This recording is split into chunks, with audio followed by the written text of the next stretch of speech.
देगा देगा देगा देगा देगा। अच्छा सब चीज ठीक हो जाएगा, काहे चिंता करते, चिंता नहीं करना है। ठीक है। क्या, कौन सा लाइट? वो वाला लाइट चमक रहा है क्या? चमक रहा है? ओ ओ, अच्छा ठीक है। ये वाला लाइट का स्विच कहाँ है जी? रुकिए आराम से। हर बताइए, बल्ब बल्ब बल्ब बंद हुआ तो इतना काहे हल्ला आप? ठीक है, देखिए पपड़िंग कर रहा है जी। नहीं, ग्रीन।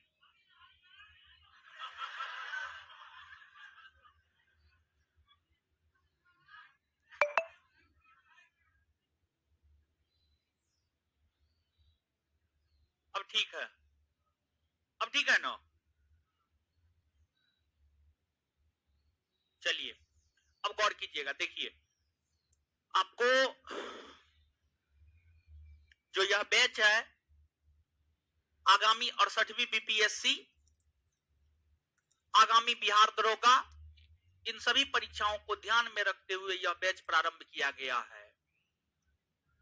और जैसा कि हमारे मुख्यमंत्री श्री नीतीश कुमार का स्टेटमेंट है, उनके स्टेटमेंट से ऐसा लगता है कि आगे आने वाले दिनों में, कुछ दिनों के भीतर पुलिस विभाग में वैकेंसी आने की पूरी संभावना है।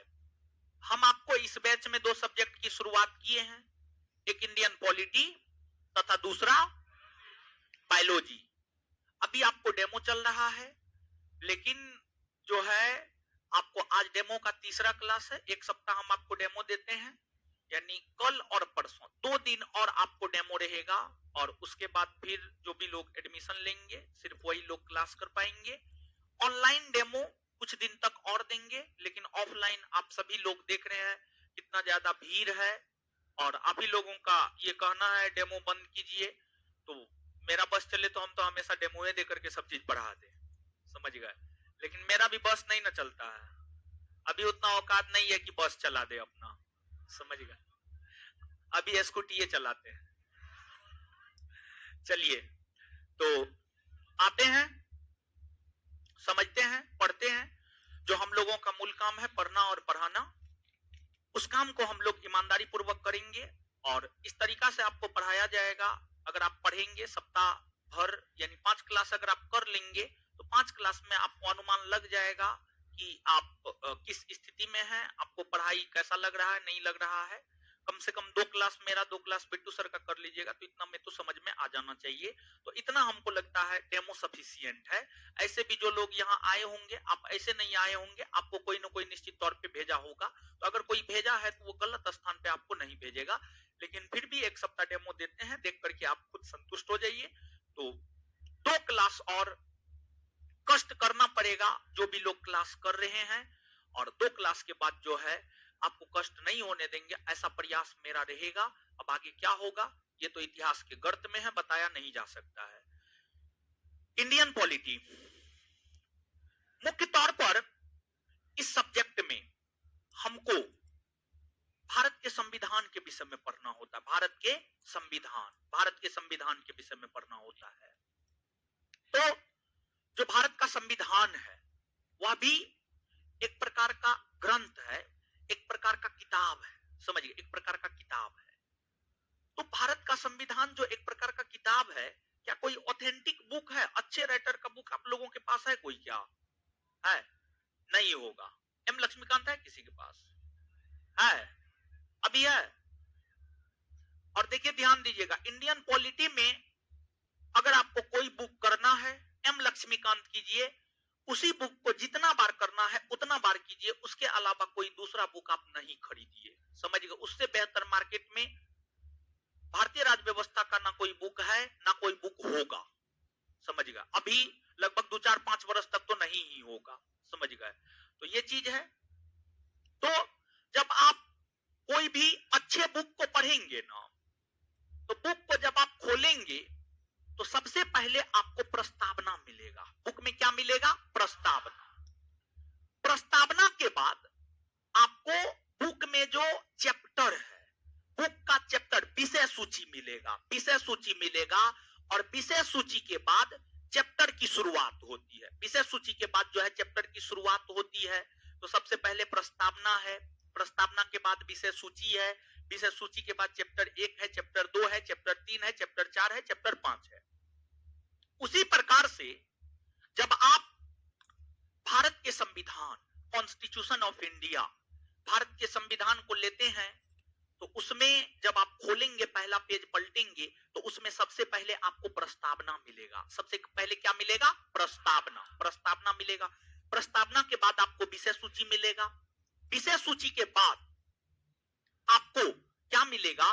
तो विषय सूची के बाद आपको अध्याय 1 मिलेगा, अध्याय 2 मिलेगा, अध्याय 3 मिलेगा, अध्याय 4 मिलेगा, अध्याय 5 मिलेगा। कुल मिलाकर के आपको अध्याय 1 से लेकर के अध्याय 22 तक मिलेगा।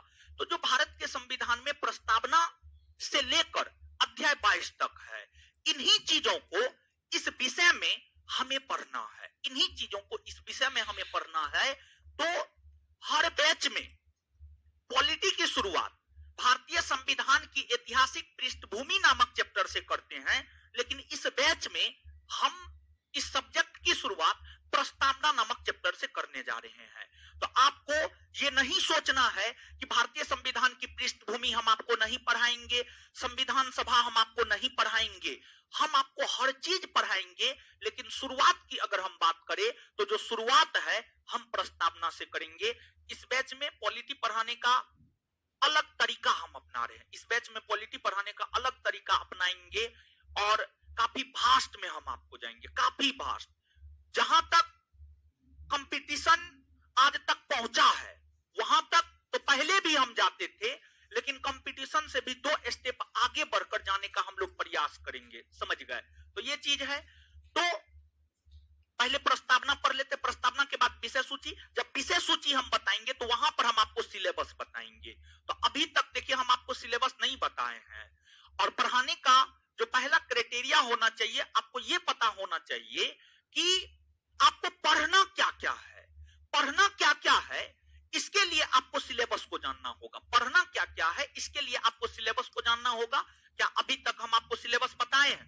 सिलेबस नहीं बताए हैं। सिलेबस है, सोना का चेन है, ओरिजिनल है। महाराज मुसल्लमपुर हाट में रहते, उसको बढ़िया से रखिए, समझे? कोई मार लेगा, समझे? चमक रहा है, सोना ही है, ओरिजिनल सोना है, नजरे आ रहा है ओरिजिनल सोना है, समझ रहे हैं? तो नए पहन के आइए, समझे? मुसल्लमपुर हाट है ही है बस। शांति शांति शांति।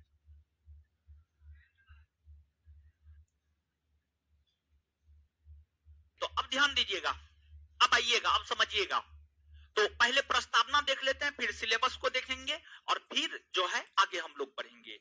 तो आज का जो चैप्टर है हम लोगों का प्रस्तावना है। और धीरे धीरे देखिए, जब पिछला क्लास हुआ था तो पिछला क्लास के दौरान कुछ चीज हम आपको पढ़ाई भी थे, और पढ़ाने के साथ साथ जो है थोड़ा बहुत बिहार दरोगा के विषय में बताए थे, थोड़ा बहुत बीपीएससी के विषय में बताएंगे। क्लास जैसे जैसे आगे बढ़ता जाएगा वैसे वैसे बीपीएससी का पूरा सिलेबस भी हम आपको बता देंगे, बिहार दरोगा का पूरा सिलेबस भी हम आपको बता देंगे। क्वेश्चन बैंक भी हम आपको खरीदने के लिए कहेंगे, आप क्वेश्चन बैंक खरीद लीजिएगा। देखिए, एक चीज आप हमेशा ध्यान में रखिएगा, आप किसी से भी पढ़ रहे हैं, आप हमसे पढ़ रहे हैं या दुनिया में किसी भी लोग से पढ़ रहे हैं, आप किसी भी परीक्षा की तैयारी करते हैं, तो उसका क्वेश्चन बैंक आप अपने पास में निश्चित तौर पे रखिए। क्वेश्चन बैंक अपने पास में रखिए।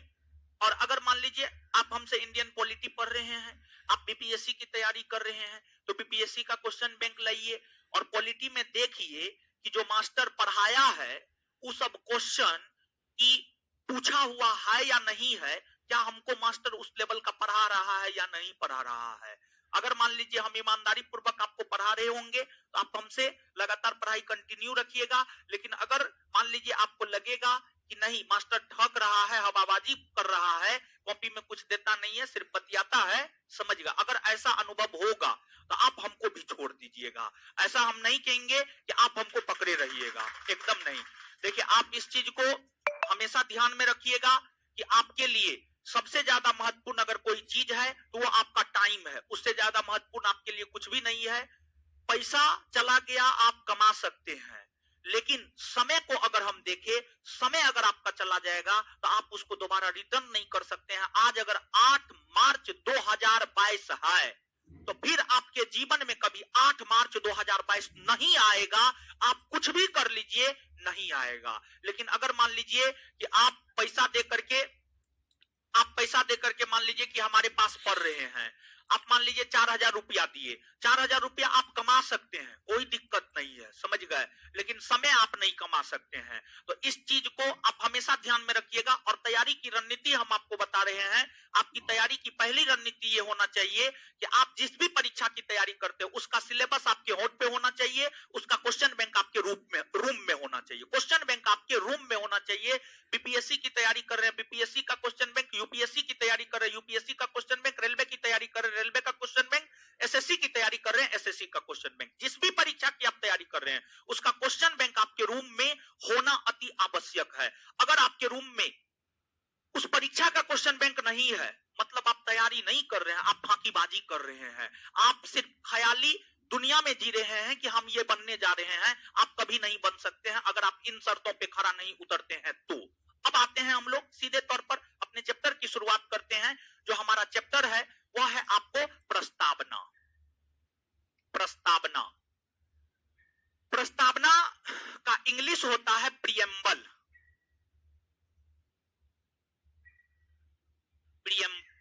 एक से दो क्लास लगेगा प्रस्तावना को समाप्त होने में। अगर 2-2 घंटा करके क्लास होगा तो 1 से 2 क्लास लगेगा, ठीक है। प्रियम्बल यानी प्रस्तावना। देखिए गौर कीजिएगा, प्रस्तावना अभी नहीं लिखिएगा, लिखाएंगे, चिंता नहीं करना, चीजों को समझना है। देखिए, एक तो सबसे पहली बात हम आपको यह बता दें कि जो भारत का संविधान है उसे संविधान सभा ने बनाया है। संविधान सभा ने कॉन्स्टिट्यूशनल बॉडी ने बनाया है। संविधान सभा का इंग्लिश कॉन्स्टिट्यूशनल बॉडी ने बनाया है। जो संविधान सभा है, संविधान सभा का गठन 9 दिसंबर 1946 को हुआ। यानी संविधान सभा की जो स्थापना हुई है वह आपको 9 दिसंबर 1946 को संविधान सभा की स्थापना हुई। इस संविधान सभा ने ही भारत के लिए संविधान का निर्माण किया है और उसी संविधान का अंग है प्रस्तावना।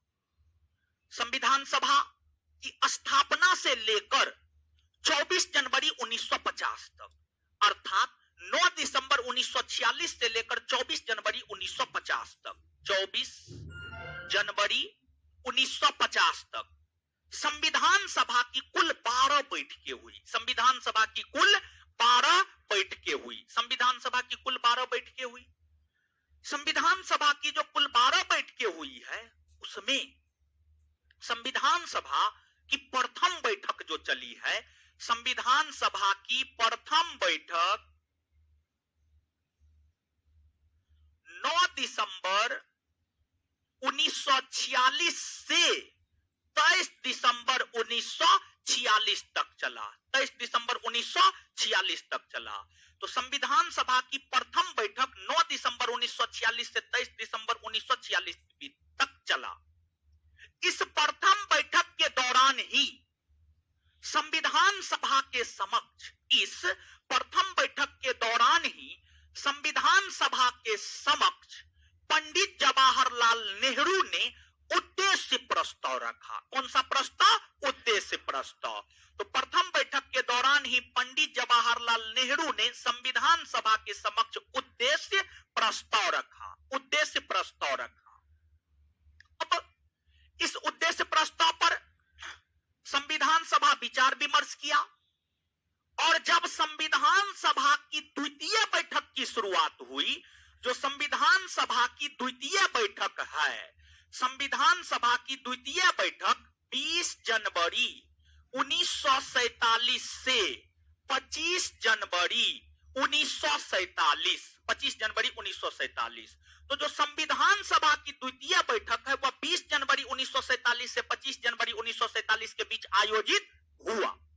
इस द्वितीय बैठक में संविधान सभा ने उद्देश्य उद्देश्य प्रस्ताव को स्वीकार लिया, उद्देश्य प्रस्ताव को स्वीकार लिया। और इस द्वितीय बैठक के दौरान उद्देश्य प्रस्ताव को 22 जनवरी 1947 को स्वीकारा गया, 22 जनवरी 1947 को स्वीकारा गया। तो द्वितीय बैठक के दौरान संविधान सभा ने 22 जनवरी 1947 को उद्देश्य प्रस्ताव को स्वीकार लिया। और यही उद्देश्य प्रस्ताव बाद में जाकर भारतीय संविधान का प्रस्तावना बना, भारतीय संविधान का प्रस्तावना बना। और यहां पर एक बात और, जब 26 जनवरी 1950 को भारत का संविधान लागू किया जा रहा था, तो संविधान सभा के सदस्य उहापोह की स्थिति में थे कि प्रस्तावना को लागू किया जाए या प्रस्तावना को लागू नहीं किया जाए, प्रस्तावना को लागू किया जाए या प्रस्तावना को लागू नहीं किया जाए। यानी एक असमंजस की स्थिति थी कि प्रस्तावना को हम लागू करें या नहीं करें। लेकिन अंततः संविधान सभा के सदस्यों ने सर्वसहमति से यह निर्णय लिया कि प्रस्तावना को लागू करेंगे। और संविधान को लागू करने के दौरान सबसे अंतिम में प्रस्तावना को ही लागू किया गया है। भारतीय संविधान का अंतिम भाग प्रस्तावना है, जिसे 26 जनवरी 1950 को लागू किया गया है। अब देखिए, यहां पर आप लोगों को कंफ्यूजन रहता है। क्या कंफ्यूजन रहता है? तो सामान्य तौर पर देखिए, लोग और कुछ टीचर भी पता नहीं किस आधार पर ऐसा पढ़ाते हैं, हमको नहीं पता है। जैसे वो पढ़ाएंगे संविधान सभा की प्रथम बैठक 9 दिसंबर 1946 को हुई, द्वितीय बैठक 11 दिसंबर 1946 को हुई और तृतीय बैठक 13 दिसंबर 1946 को हुई। ऐसा आप लोग पढ़े हैं? निश्चित तौर पे आप पढ़े होंगे, समझे, निश्चित तौर पे आप पढ़े होंगे। प्रथम बैठक 9 दिसंबर 1946, द्वितीय बैठक 11 दिसंबर 1946, तृतीय बैठक 13 दिसंबर 1946, जो कि सरासर गलत है, जो कि सरासर गलत है। प्रथम बैठक 9 दिसंबर से 23 दिसंबर तक चला था, द्वितीय बैठक 20 जनवरी से 25 जनवरी तक चला था। क्लियर है? तो प्रथम बैठक 9 दिसंबर से शुरू होकर 23 दिसंबर 1946 तक चला। तो अब आपको याद रखना है, मतलब हम यह बात कह सकते हैं कि संविधान सभा के समक्ष उद्देश्य प्रस्ताव प्रथम बैठक के दौरान